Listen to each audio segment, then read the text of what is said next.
How's everybody doing? Hey, we are really glad that you're here. So, I used to be in a band about 1,000,000 years ago, and we put out our first album in the summer of 1995, and then we went on tour to tour America for pretty much the whole summer. And so space was limited. And so each of us, 5 of us in the band, we were all allowed to take one duffel bag full of clothes. Interestingly enough, I was allowed to take 2 guitars, but only one duffel bag with clothes. And but most of the space was taken up with guitars, basses, amps, drums, the merch that we sold. So anyway, so I get my clothes together for the tour, and then I throw a bottle of cologne in the bag, because even if you're going to live out of the van for the next 3 months, there's no reason you have to smell like an animal. So now, just to give you an idea as to what life was like back in 1995. The top 3 songs on the Billboard Hot 100 was number 3 was Gangsta's Paradise by Coolio, which sadly I don't know any of the lyrics to. I only know lyrics of the parody that was done by Weird Al, which was called Amish Paradise. Even Ezekiel thinks that my mind is gone. Anyway, that is a great song. Great song.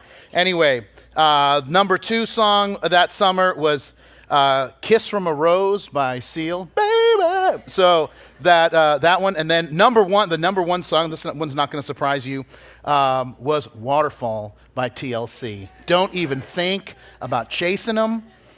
You're not ready for that. You're not ready for it.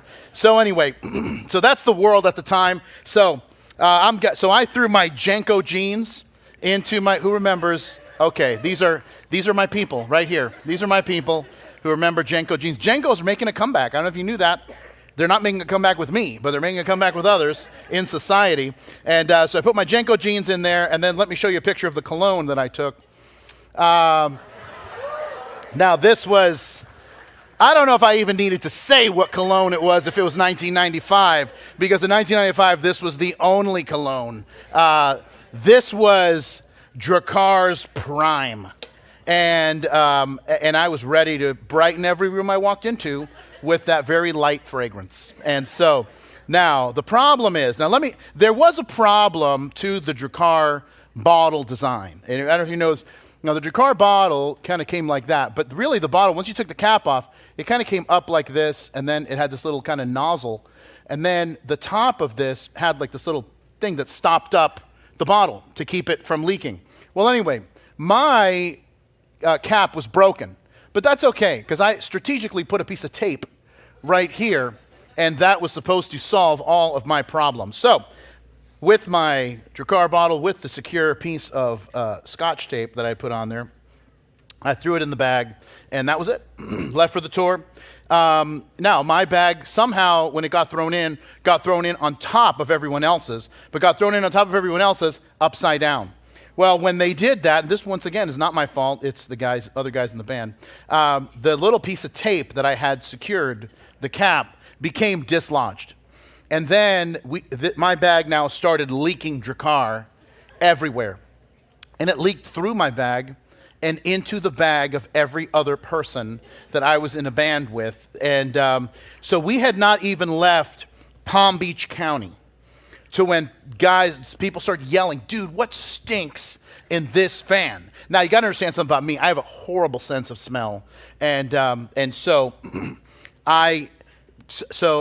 I really can't smell very much. And so I was like, I don't know what you're talking about. I don't really smell anything. I smell something faint, but it smells delicious. And anyway, so then they stopped the van on I-95. They open the doors. And mind you, it's not just the van. We have like a trailer with all of our stuff attached to it. Anyway. And they open this thing up. They find the culprit, which is my bag. They find the empty Dracar bottle. Once they open the thing up, it now is like, it's empty. And everyone is so mad at me. And that they wouldn't even talk to me until after our first show, which was in Virginia Beach. After that first show, we found a laundry, and then they made me pay for everybody's laundry, which is fine. And laundry was like 25 cents back then. Who cares? It's like, for $1, I made friends. And anyway, and so that's how that was solved. But now, I'm telling you this because, truth be told, you know this to be the case, conflict stinks. And, really? No, it's not those. That killed at 9:30. So anyway, all right. But this is what happens with conflict. Conflict just kind of like seeps into our lives and it spices things up in a negative way. And the reality is that conflict is a part of life. And even if you don't like conflict and you try to run from conflict, if you want to be a mature believer, at some point in your life, you're going to have to learn how to deal with conflict and deal with it well. Jesus said in the Sermon on the Mount, he said, "Blessed are the peacemakers." Guess what? The only way you become a peacemaker is walking into a situation where there isn't peace. It assumes a certain level of conflict. Now, there's different types of conflict that we're going to see in our story that we look at in Exodus 17. We're going to see internal conflict. We're going to see external conflict. We're going to even see conflict between the people and God because the children of Israel don't really understand what it is that God is doing. And here's the thing, even if you're a person who does everything they can to live at peace, and you just want to exude peace, right? There are some things that we have to master in relation to conflict. And so you're going to need to learn how to minimize the internal conflict. That is the conflict that you have with the people that you love. You're going to need to learn how to manage the external conflict. That is, deal with the conflict and the people in your lives, kind of maybe outside of your home or your family or your friends, but learn how to deal with it in a biblical way. And lastly, we have to learn to accept what it is that God is doing and allow him to work in us. Because I don't know if you've learned this, but those who fight with God rarely win. And this is what we're going to see in the lives of the children of Israel in Exodus chapter 17. They're getting all three types of conflict in quick succession. And the thing is, and we're going to see, and this is why it's so important for us, is that we're going to see how they deal with it, and we're going to see how we need to deal with it when it comes to now, if we want to have conflict in a way that honors God and strengthens relationships around us. So, we're going to start in Exodus 17. We're going to start in verse 1. Here's what we read. Then all the congregation of the children of Israel set out on their journey from the wilderness of Sin, according to the commandment of the Lord, and camped in Rephidim. But there was no water for the people to drink. Therefore the people contended with Moses and said, "Give us water that we may drink." So Moses said to them, "Why do you contend with me, and why do you tempt or test the Lord?" And the people thirsted there for water, and the people complained against Moses and said, "Why have you brought us up out of Egypt to kill us and our children and our livestock with thirst?" Now, if you pause there and give me your attention, there's three things we're going to look at in relation to conflict. But the first is this, is that I have conflict due to unmet expectations. That is just a common reason that most people have conflict, is they have unmet expectations. Now, for us to really understand what's happening in the text, let's take a look at the map. We haven't looked at the map in a while, and we know that makes Dora unhappy. So now the children of Israel start in Goshen, the land of Goshen. They move to Sukkot, to Etham. They get to Migdal, which this is kind of debated. Migdal is really more about here. And they cross the Red Sea. They get to this area called Marah.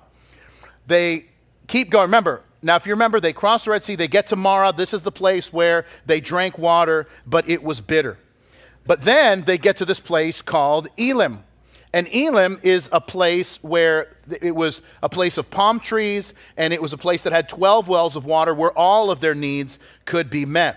Now they keep journeying south because they're getting into the wilderness of Sin, or the wilderness of Sinai, and they get to an area that's called Rephidim. Now this is important, and they've obviously had their first encounter with manna.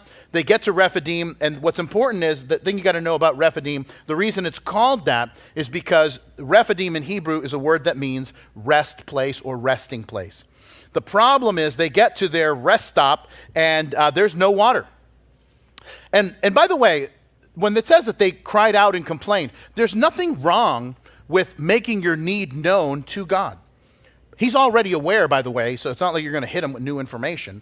But if you're going to make your request, the Bible tells us to make our requests made known unto God.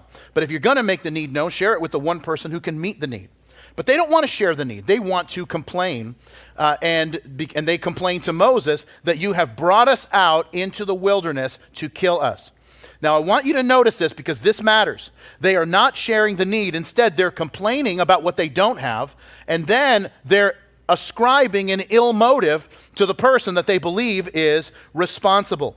Now, this is usually the root of so much conflict in our lives. That is, we recognize that something is missing, and then we blame someone because we think that they're the ones that could fix it, but then we add an evil intent to their action or inaction.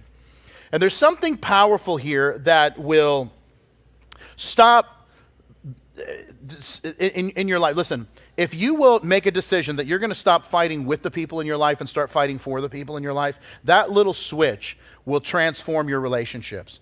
Listen, this is especially true in marriage and in really any relationship, but the goal isn't just being right. And here's how you know when someone really doesn't want resolution, they just want to be right, and it's because they just start bringing in unrelated things, and then they start bringing in the ad hominem attacks. They get personal just to try to hurt you. And the way that the Apostle Paul tells us how we deal with conflict should change our perspective. In fact, it's on the front page of your outline at the bottom. Paul says this: "Let nothing be done through selfish ambition or conceit, but in lowliness of mind, let each esteem others better than himself." Now think about what Paul is saying, and this is what he's saying in this entire section of Philippians is about conflict, and he's saying part of reducing the conflict is considering the other person. Instead of assuming that you're right, think about how the other person got here. How did they get to this perspective that they have? The problem is, when we have conflict, a lot of times, we don't consider the other person's perspective. We're trying to win. And that's just not a recipe for resolution. If you'll stop for a minute and slow down, I'm telling you, it'll change things. So, my wife and I have been married for 27 years. This February will be 28 years. And yeah, thank you. Appreciate that. And generally speaking, we agree on most things. And when we don't, I have figured out in the last 27 years that it's about 95% my fault. And I told her that once. I said, this has been my observation. It's about 95% my fault. And she goes, well, there is a 5% margin of error. And then it took me a little while. Math jokes don't usually work on me. But so anyway, but one night we had been out of town. This is years ago. We were out of town. We got back into town. We unloaded our suitcases. We got the kids to bed. And then by that time, we were wiped out. So we're in bed, and we're going to watch a show. And now this is back at the time when there was no streaming service. This is like when you TiVo'd shows, if you remember, back then, back in the dark times. And so anyway, so we had TiVo'd this show. And so in the middle of the show, Carrie falls asleep. But she woke up when the show ended, and I said, hey, listen, I'll save the show, and we can watch it again tomorrow. She's like, yeah, it's okay, just delete it. So I deleted it. And then the next morning, I was talking to her about the show, and then I'm like, yeah, then you fell asleep. And she says, oh, okay, great. Well, I look forward to watching it tonight. And I'm like, hold on. You told me to delete the show last night. And she said, yeah, but I was half asleep when I said that, so I know you wouldn't listen to me what I'm saying when I'm half asleep. And I'm like, well, interesting thing. I thought you were serious, so I deleted it. And she's like, why would you delete it? I wasn't in the mental state to make that decision. And I'm like, okay, Care, this is hard for me because sometimes when you ask me to do things, you want me to do them. And now you're telling me there are other times when you ask me to do things, you do not want your wishes carried out. So I want to know, when am I supposed to know which is which? And she's like, how about you not asking me what my wishes are when I'm half asleep? And you want to know what the best part of this whole thing is? When I turned the TV on that night, I forgot to delete it. And that's how that goes. And so anyway, but listen, let me tell you, the thing that will bring you so much joy in relationships, even when there's conflict, if you will change your perspective. And I'm not telling you just like, well, you just don't believe what you believe. And no, I'm not saying that. I'm asking you to see things in a new way. Because is it possible that you said the right thing but said it in the wrong way? Is it possible that when your spouse didn't say anything, it's because they didn't know what the right thing to say was, but somehow you took their silence for apathy, but it really wasn't? Sometimes looking at a situation in a new way, here's what it does. It just starts to bring the temperature down in the room.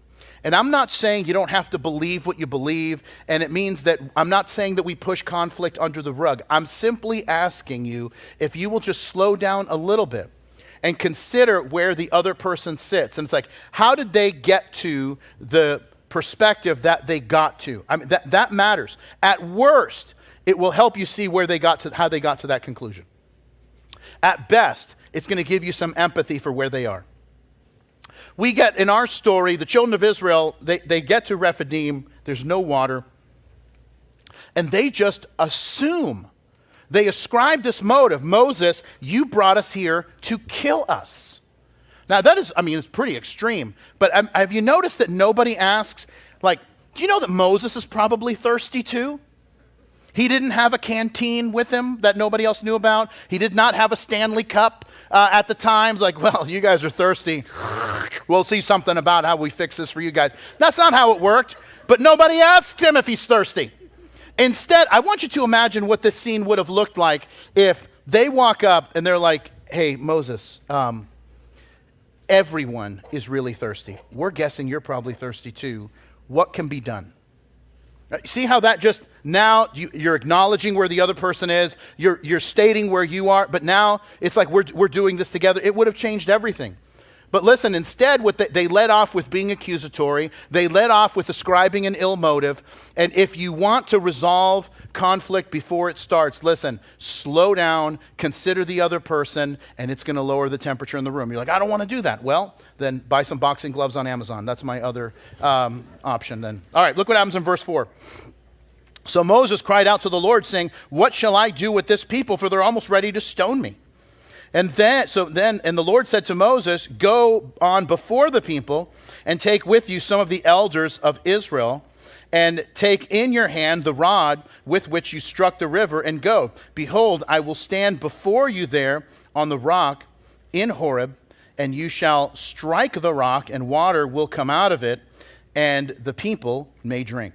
And Moses did so in the sight of the elders of Israel, and he called the name of the place Massah, or which literally means testing in Hebrew, and Meribah, which means contention, because of the contention of the children of Israel, and because they tempted or tested the Lord, saying, is the Lord among us or not? Okay, first thing we said is that we have conflict because we have unmet expectation. The second reason we have conflict that I want to talk about is that we have conflict due to underlying distrust. And I want you to notice there's so much going on here, but this was another test for the children of Israel. Why all these tests? If you've been following with us in chapter 15, 16, 7, every place they go, there seems to be a test. Why? Because when they get to Mount Sinai in chapter 19, they're going to get themselves ready to hear from God. And in chapter 20, God is going to begin to give them the law. And the point of every test that they end up failing is to show them how much they need God's law, because they need guidance in their daily lives. Because as I've told you this, I've tried to do my best to remind you of this over each of these messages. God is teaching his people to walk with him. And these tests reveal their lack of trust. And friends, listen, you and I will never get to the place that God wants to take us if we don't trust him. And distrust brings with it every bad decision that we make. And by the way, it's not because we're trying to do the wrong thing. It's because we just don't know what's coming. Because most of the bad decisions that we make are connected to distrust, or even if we say, I believe that God is doing it, we believe that God is taking too long, and then our impatience kicks in, and we decide that I'm not going to wait on God, I'm going to take matters into my own hands. And so I'll tell you this, when prior to coming and starting Calvary now 24 years ago, I spent almost 5 years running a college. Prior to that, it was a college that had graduated from California, and then they had an extension campus in Fort Lauderdale, and then I was in charge of that. And we had about 250 students or so at this campus. And so part of it was, at one point in time, the college that we were at, we in the building that we had, we shared office space with this architectural firm. And so they had a reception desk, and then there was this really awesome executive chair behind the desk. If you've been around Calvary for a while, you probably heard me tell this story, because I limit myself. And by the way, this is just so you know, stories only get told once a year. And so if you're like, I've heard that story, that means you've been here for a year. And so this is how you can mark your progress. And so anyway, but anyway, this one I haven't told in a couple years, but anyway, so once a year is the max. So I talked to the guy who oversees the facility, whose name is Ted. Ted is an amazing guy. He's a dear friend of mine to this day. And so I call him and I'm like, Ted, listen, at the building, there's this reception desk. There's no one at reception because it's just the college and the architectural firm that are there. But there's this great chair.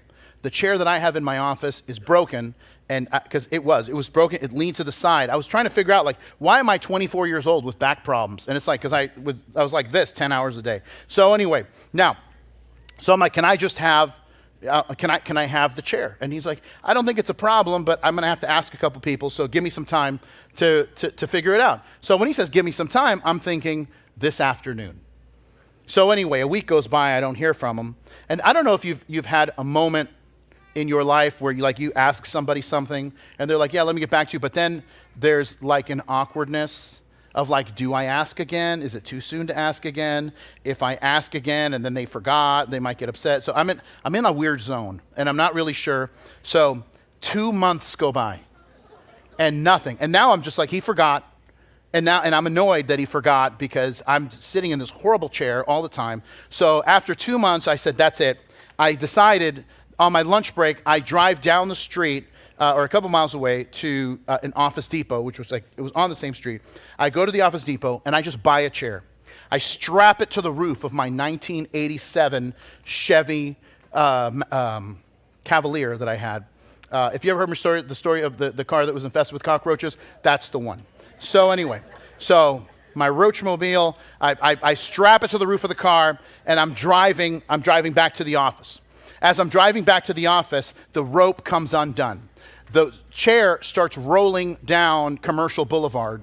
And so now I got to pull over, hazard lights. I have to run into traffic to get this chair and bring it back. The box now is totally destroyed, but I get it back on the roof of my car. I strap it back in. I get to the office. I push this thing from the parking lot into where the college is. So I push it kind of in the middle area where the library is. I push it in. I open up the door, and the chair that I wanted is behind my desk. And so then I realize, oh no, he remembered, and today was the day. And now I'm looking at the box. I can't return this. I just bought this chair like 15 minutes ago, and it looks like it just got back from the desert storm. And I'm like, I'm not really sure what to do. So I'm like, okay, here's what I'm going to do. I'm just going to build it. It's like, what's one more chair in this office going to do? I'll just put it in the corner somewhere. And so I'm like feverishly working. Now, thankfully, I'm very good at building stuff that comes in. I don't even need all the parts that they give me. That's how good I am at building stuff. So anyway, so I'm building this thing. I'm on the floor, and all I've got, and it's in one of these days where there's really no classes going on. And so I have the chair and the arms built. I have the bottom base built. All I've got to do is connect the 4 bolts of the chair to the base, and I'm done. And as I do that, I hear the door open, and I see these 2 feet coming towards me. And if you're ahead of me, you're like, I wonder if it's Ted. Oh, it's Ted. And he says, Bob, what's this? And because people say things, I'm like, what's what? You're building a chair. Did you buy a chair? What would make you think that? I don't know. You're building a chair in the middle of this school, maybe. And he says to me, I didn't even come up from the chair. Like, I spoke to him through the bottom of the chair because I was so embarrassed. And now here's the thing about Ted. At the time that I was 24, so this is going back, this is like 25 years ago or so, Ted was 65, and I was 24. I was old enough to be his grandson. By the way, Ted is alive and well, just still serving the Lord. He's an awesome guy. And so I'll send that over to him when I talk to him. Anyway, so but he says to me, he goes, I told you I was going to get the chair. Why didn't you believe me? And then he just walked out. The worst. Thank you. The worst. And it was like I'd just been scolded by my dad. I was so convicted by this that I finished building the chair, and I had an assistant named Erin, and I took the leather chair and I put it at Erin's desk in her office. And she's like, wow, what's this? And I'm like, this is a chair I got for you. And she's like, wow, this is amazing. And I'm like, yeah, this one that's all trashy, I'm going to go ahead and keep that one, but I just never need to see the chair I just gave you ever again. And now, here's the point. God is going to fulfill his promise to you, but it is probably going to take longer than you want it to take. And that's just the way it is. And it is probably going to take your involvement. Now, I want you to think about this for a minute. The question sometimes we need to ask is, what do I do while I wait? I'm telling you, the amount of guys I talk to, and it's a good question to ask, which is, when is the girl of my dreams going to show up? That's a good question to ask. The better question is, what should I be doing while I wait for the girl of my dreams? And the answer to that question is becoming the man of hers while you wait. And if it's like, well, what do I do? I mean, I just want God to bless my career and take me to the next level. That's great. What do you do while you wait? Well, there's skills that need to be learned. There's training that needs to happen. There are tools that need to be mastered. All of this so that you're qualified for that next level once it arrives. Yeah, but I want God to bless me financially. Awesome. Start with being faithful with what you have now. That's always the prerequisite for being counted to be faithful for what's more. And if you want God to transform your family, then here's what you do. You start by allowing God to transform you. Because you can't change other people, unfortunately. I've tried, it doesn't work. You can't change other people. Only God can change other people. But the one thing you can do is surrender and allow God to change you. And let me tell you the critique that people have of that. And I've heard people tell me this. It's not faith if I'm working at it. I totally disagree with that. And you know who disagrees with that too? A guy named Noah. Because he got a promise from God. And you know what he did? He went to work knowing that God was going to fulfill the promise. God's promise will always be worth the work, but sometimes we miss it because we aren't working in concert with God's promise. And when we do, everything changes. Now, here's why we don't do it. The reason we don't do it is because we feel like somehow God is holding out on us. But what God is doing is so much bigger than us. Why is that? Now, I want to give you some exposition on this that I think is so important. When God, they say, God tells Moses, I want you to go, you're going to see this rock. And by the way, when it says it's a rock, I mean, this wasn't like something you'd find in your yard. This is like, they're in this mountain region. So this is like a, wall face. I mean, this is like the side of a mountain kind of rock. And he says, I want you to take it, and I want you to take your rod, and I want you to strike the rock, and then water is going to come out. Now, this is a unique thing. There's never been a moment where you're out hiking, and you're like, man, I'm so thirsty. Is there a stick around? Because if I can find a rock, I can turn it into a water fountain. That's not how it works.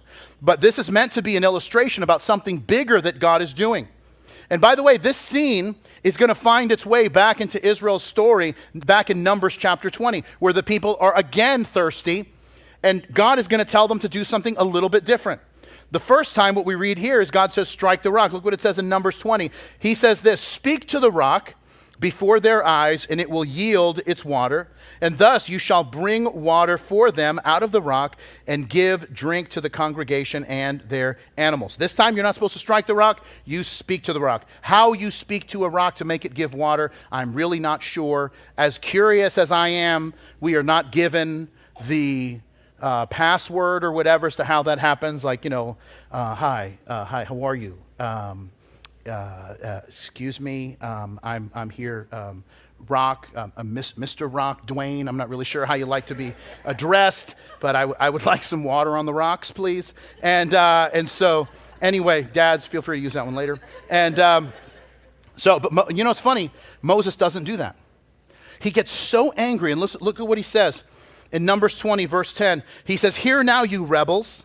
Must we bring water for you out of this rock?" As if he did it the first time. Then Moses lifted his hand, struck the rock twice with his rod, and water came out abundantly, and the congregation and their animals drank. Listen, this outburst becomes the thing that keeps Moses out of the promised land. And here's the reason. It's because God is illustrating his plan to save the world through this illustration that he's giving the people. Over the last couple of weeks, I've kept referring back to this one passage in the book of 1 Corinthians and 1 Corinthians 10. And it's because every time that we move in the story of Exodus, there's a commentary that the Apostle Paul gives about the wilderness generation. But he says this in 1 Corinthians 10, verses 3 and 4. All ate the same spiritual food, that's the manna. All drank the same spiritual drink, that is water from the rock, for they drank of that spiritual rock that followed them, and that rock was Christ. Listen, this was a picture. God is trying to give an illustration of how he's going to save the world. Moses strikes the rock the first time. Why? Because Jesus was struck when he was crucified. But he doesn't need to be struck anymore. Instead, now we need to simply speak to the rock, call out to Jesus, and he transforms our lives through his forgiveness and grace. Now, if you want to take this to an even deeper level, I'll give you the graduate level understanding of this passage, if you're a Bible student, and that is, God tells Moses to take the rod in his hand and strike the rock. Why? Why is that important? He says, this is the rod where you struck the river. That is when the Red Sea parted. This is also the rod that he threw on the ground and became a serpent. Now, herein lies the key to understanding this deeper understanding, is because the rod that had become a serpent struck the rock that was Christ. It was a picture of what God had said in Genesis chapter 3, what scholars call the proto-evangelium, the first mention of the gospel in the Bible, that the seed of the woman would be bruised by the serpent. That's why the rock was struck the first time. But then that the seed of the woman, the Messiah, would ultimately crush the serpent's head. That's why Moses wasn't supposed to strike it the second time, because he ruined the illustration that God was giving for the people. Now, this is tough. This is tough, but it's true that sometimes the thing you're going through isn't even about you. That sometimes you're going through something for the purpose of encouraging someone else when you interact with them. And there's a picture forming in your life through your faithful actions that has the ability to encourage, inspire, and help other people as they walk with God or investigate Christianity. Now, this is tough because when we look at problems that we go through, we're like, no, hold on. Everything that's going through my life is about me. Like, no, it's actually not. It might be happening to you, but it may not even be for you. And here's why I say that, and I didn't have time to talk about this in chapter 14, but during the Red Sea crossing, when the people were boxed in, that if you remember the story when you were with us, if you were with us a few weeks ago, we talked about this, that they had gotten to the place, they had stopped because they were in front of the Red Sea. They had a mountain called Pihahiroth to the north of them. They had a mountain called Migdal to the south of them. And then they had Pharaoh's army that was closing in because Pharaoh said, look, they're confused in the wilderness and they don't know where to go. And now the people said, what does God let us into some kind of trap?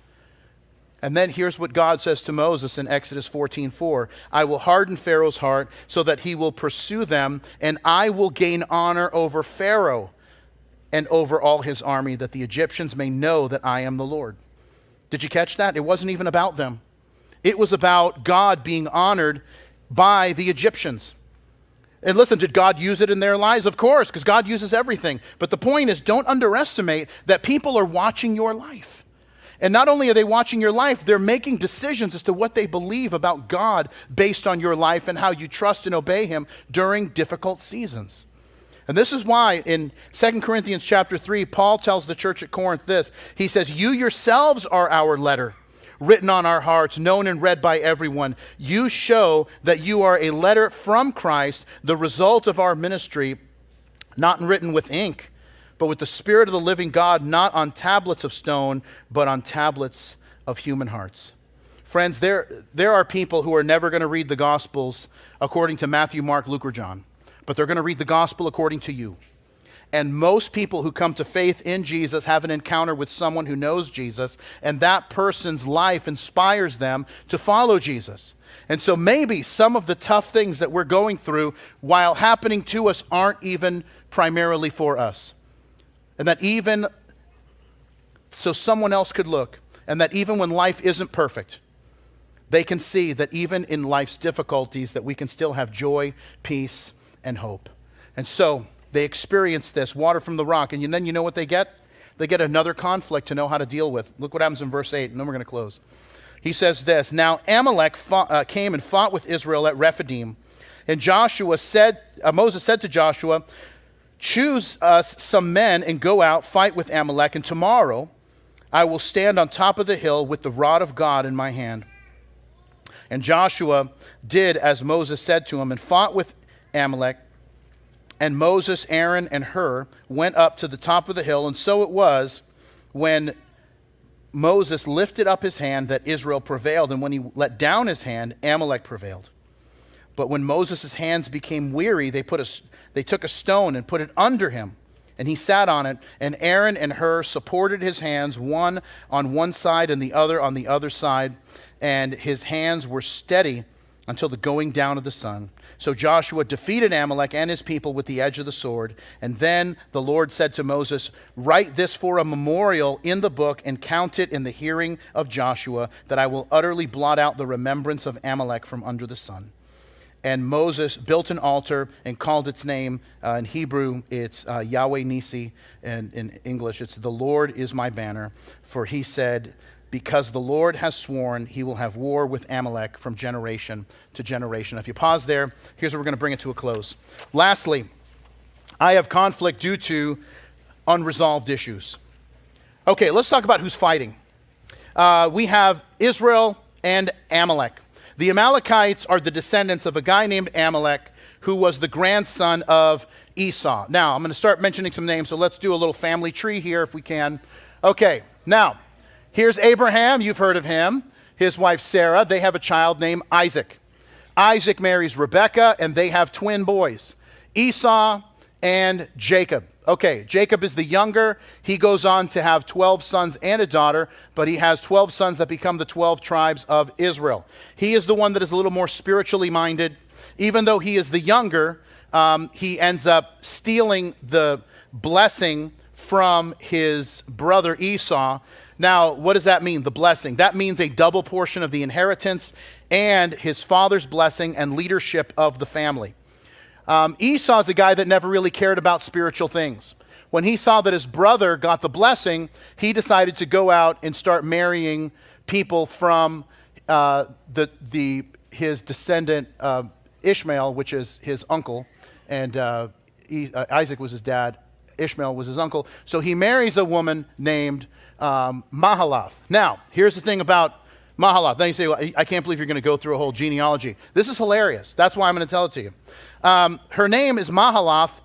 The problem is he doesn't like that name. So he changes her name in Genesis 28. He changes her name to Basimath. Basimath roughly translates to Spice Girl. And technically it's Fragrance Girl, but for our purposes it's going to be Spice Girl. Then he marries a woman named Ada. The problem is Ada is not her real name. Her real name is actually Basimath. But he's already changed the other name, the other girl's name, to Spice Girl. So he's like, which my guess is that's the Spice Girl is the one he really wanted to marry. When he couldn't marry Spice Girl, he's like, well, I'll just change your name to Spice Girl and I'll see if that just works for me. And turns out it didn't work for him. Then he married Spice Girl, but he's like, I already got a girl named Spice Girl. I'm not starting a band here. So I'm going to change her name to Ada. And the name Ada means ornament, which we could roughly translate to trophy wife, which I get. I understand that. Because I am a participation trophy husband. So, because even when you don't win, you get me. So, anyway, then he marries a third woman whose name is Aholabama, which if you're going to change anybody's name, you're going to change Aholabama. And because you know what Aholabama's name means? It means tall tent. That's what it means, tall tent. I mean, it's like, and out of all of these women, Esau, that's who you're sticking with? And it's just like, if I could only have been there to hear him introduce, hi mom, this is my wife, Skyscraper. She's here. She also is Penthouse Condo. She also goes by that name too. And okay, anyway, That's all the good stuff I got from that genealogy. You can take it out. So there's all kinds of conflict between Jacob and Esau. And even though later in life the brothers reconciled, there was still all this conflict between the descendants of both brothers. To the point where now the grandson of Esau, whose name is Amalek, is continually fighting with Israel. And in the book of Deuteronomy, chapter 25, in Moses' final address to the people, he reminds them of this moment. And here's what he says. It's in your notes. Remember what Amalek did to you on the way when you were coming out of Egypt, how he met you on the way and attacked your rear ranks. All the stragglers at your rear when you were tired and weary, and he did not fear God. Here's what Amalek did. They waited. They were laying in wait for all the people who were older, all the people who were tired, all the people who were weary, all the people who were injured, and they proceeded to pounce on those people and wipe them out. Listen, so this is why they decide that they're going to go for it, and they're going to defend these people.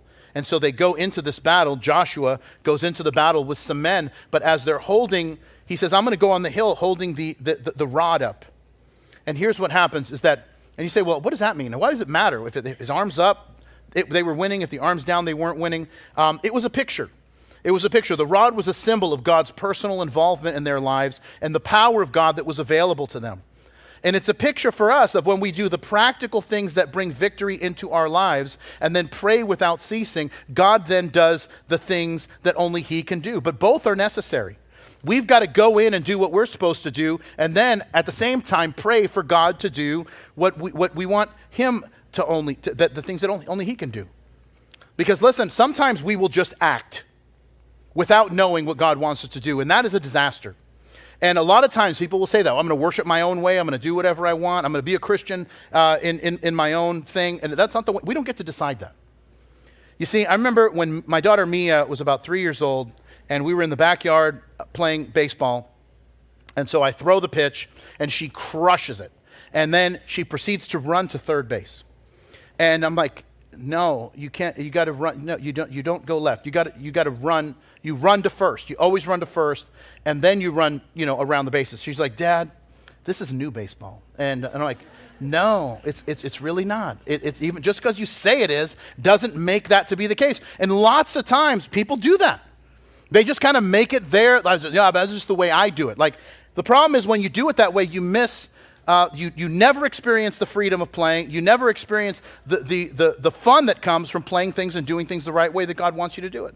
And listen, let me tell you what happens is that you get to an age, and I'll tell you this, I'm getting to the age where I'm concerned about not just what I'm doing, but I'm concerned about the story. And what I mean by that is that there is going to be a story that's told about my life. And by the way, there's going to be a story that's told about your life. The story that your kids tell your grandkids, and that your grandkids tell your great-grandkids if they remember.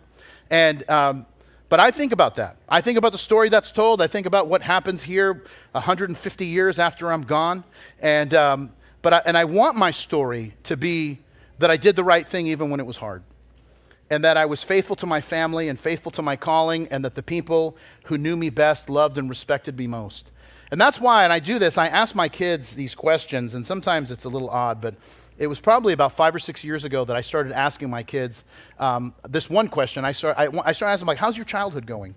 And because I can assure you that is a question that was never asked of me. It's be lucky you're having a childhood. We've considered ending it several times. And but I'm asking them, once again, at the time, Mia was like 12, and Xander about 10, and Livy about 8. When I started asking them, are you having a good childhood? And with Mia, she was like, of course. You and Mom are amazing. I love you guys so much. Why, is something wrong? Are you okay? I'm like, yeah, listen, I'm great. Horses say they're as healthy as me. And then I asked Xander, and I'm like, hey, how's your childhood going? He's like, and Xander's kind of one for big gestures. And he's like, Dad, I couldn't be better. And you want to know why? Because you're the best dad anyone could ask for. My childhood is great because you're in it. And I'm like, all right, buddy, that's awesome. Thank you. And then I remember Livy was 8 when I asked her for the first time. And I'm like, Livy, how's your childhood going? And she's like, Wi-Fi's bad. And so I'm like, we'll work on that. We'll work on that. And all right, one last thing and then I'm done. I know I've kept you over. I want to travel 1,500 years into the future. And I want to land in John chapter 7. And there's a huge feast going on in Israel that's called Sukkot, or Tabernacles. This feast, the Feast of Tabernacles, is a reminder to Israel of the travel that the children of Israel had journeying through the wilderness into the promised land, and it was a reminder of all the miracles that God did in the wilderness. So what people did at that time, and they still do it, by the way, is that for 1 week they will move outside of their homes and move into a tent to remind them of the conditions that their forefathers had when they left Egypt and were on their way to the promised land. And one of the miracles that they celebrated was this moment when they were thirsty and God struck the rock and water quenched everyone's thirst. So it's an 8-day feast. And in Jerusalem, there was this incredible, it would start at the temple. There was this amazing feast. Every day, the priests would line up every day for the first 7 days, and they would make a procession to the nearby pool that was called the Pool of Siloam, a word that means the pool of the sent one. And so then they would get to the Pool of Siloam, they would fill their vessels with water, and they would march back to the temple. Then they would pour out the water at the base of the altar, and then people would watch this ritual, and they would celebrate, reminding that when they had need, God always met them, even providing the miraculous water from a rock. Then on the last day of the feast, it was different. On the last day of the feast, the priests would line up as they did every time. They would walk down to the Pool of Siloam, but then they wouldn't fill the water. They would go down there but not fill the water. They would walk back and then pour out their empty vessel, signifying that when God had brought them into the promised land, they no longer needed water from a rock. And as they poured out the empty vessels, there was this hush that came over the entire crowd. And the priest would read Isaiah chapter 44, verse 3, and I'm going to read it to you, where he says this, "For I will pour water on him who is thirsty, and floods on the dry ground. I will pour my spirit on your descendants, and my blessing on your offspring." And then after he said those words, there would be this silence. This great silence would overtake the entire land, as in that moment everyone would pray for the Messiah to come. During that absolute silence, Jesus stands up and begins to shout, "If any man thirsts, let him come to me and drink. And he who believes in me, as the scripture has said, out of his heart will flow rivers of living water." Friends, this is the point that Jesus is making, the illustration that God had been making throughout the wilderness generation, is that if you have a need, if you have a thirst, other people aren't going to fill it. Start looking to the one, the sent one, who can see your needs be met. Jesus tells the crowd that when you drink of him, the result is this, that rivers of living water begin to flow out from your innermost being. Meaning that not only will you be refreshed, but you will be a fountain of refreshment for everyone around you. And friends, this is what will curb the conflict in your life. Too often, we have conflict because we are expecting the other person to be the one that meets our deepest needs. They can't. Even if they want to, they can't. Jesus is the one who meets our deepest needs, and when we come to him and we really deeply drink his life into ours, friends, that's when everything changes. Let's pray together. And Lord, we want to thank you so much. We're so grateful for all the good that you're doing. Lord, help us. Even in the moments when we recognize our own need, it's for the purpose of you setting up how you're going to meet the need. Help us to look to you. God, when Jesus says, if anyone thirsts, that's all of us. Let us drink of him deeply, so that our lives might be a reservoir for anyone else who's thirsty. And we pray it in Jesus' name, and everybody said, amen. Amen. Thank you for joining us today. If you made a decision to follow Jesus and begin a relationship with him, congratulations. It's the best decision you're ever going to make. You may be wondering, so what happens now? Where do I go from here? Just text BEGIN to 62488, and we'll be able to send you this free gift. It's a book called Begin, written by Pastor Bob, and it's going to help you take those first steps on your new journey of faith. So remember, to stay up to date with everything happening at Calvary, follow @mycalvary on Instagram and Facebook. Until next week, we love you. We're praying for you. God bless you.